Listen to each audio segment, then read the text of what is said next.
Shalom, perkenalkan nama saya Hendrika Emma Chatranjidoma dengan NPM 25042010190 dari kelas G510 dan dari Prodi Administrasi Bisnis.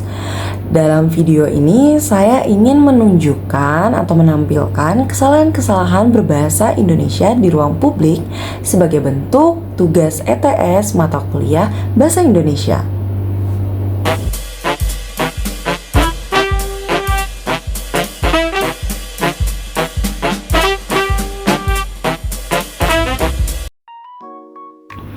Penulisan sebanyak-banyaknya tidak sesuai dengan ejaan yang terdapat dalam Kamus Besar Bahasa Indonesia, yang berarti penulisan sebanyak duanya salah karena terdapat angka 2 di kata tersebut. Seharusnya sebanyak strep banyaknya. Selanjutnya, express merupakan kata yang berasal dari bahasa Inggris dan belum diserap secara resmi dalam Kamus Besar Bahasa Indonesia. Menurut EYD 5, kata asing harus dicetak miring atau diberi tanda petik. Namun, bisa juga diganti menggunakan bahasa Indonesia, yaitu dengan express, yang artinya menyatakan sesuatu yang cepat. Penulisan di atas tidak sesuai dengan ejaan yang terdapat dalam Kamus Besar Bahasa Indonesia, yang berarti penulisan di gabung atas salah karena dipisah atas merupakan kata depan atau preposisi yang menunjukkan tempat, waktu, lokasi. Dan dalam kasus ini di atas menunjukkan lokasi.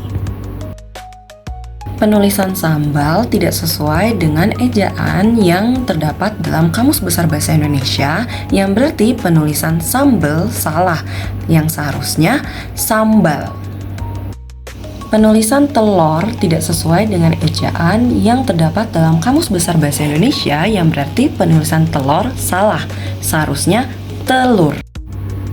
Penulisan kapital pada warung kopi dan nasi murah tidak benar dan tidak sesuai dengan EYD 5 karena huruf kapital hanya digunakan di awal kalimat atau di awal tiap kata, bukan di tengah atau di akhir kata.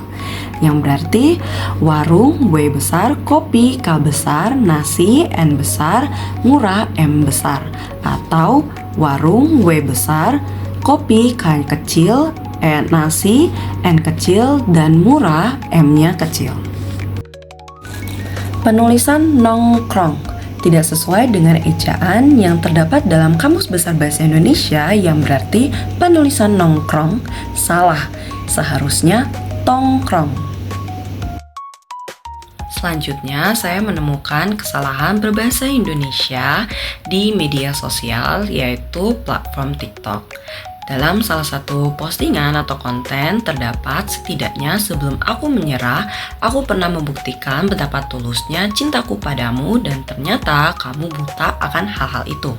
Ada beberapa kesalahan dalam kalimat ini. Yang pertama, penggunaan konjungsi dan. Penggunaan konjungsi dan tidak tepat. Seharusnya kita menggunakan konjungsi namun, karena konjungsi namun adalah kata penghubung antar kalimat yang digunakan untuk menyatakan pertentangan dengan kalimat sebelumnya. Lalu penggunaan kata ternyata kurang efektif, jadi dapat kita hilangkan. Dan yang terakhir yaitu pada kalimat buta akan hal-hal itu, bisa kita ganti menjadi buta akan hal itu agar lebih efektif. Jadi, setidaknya sebelum aku menyerah, aku pernah membuktikan betapa tulusnya cintaku padamu, namun kamu buta akan hal itu.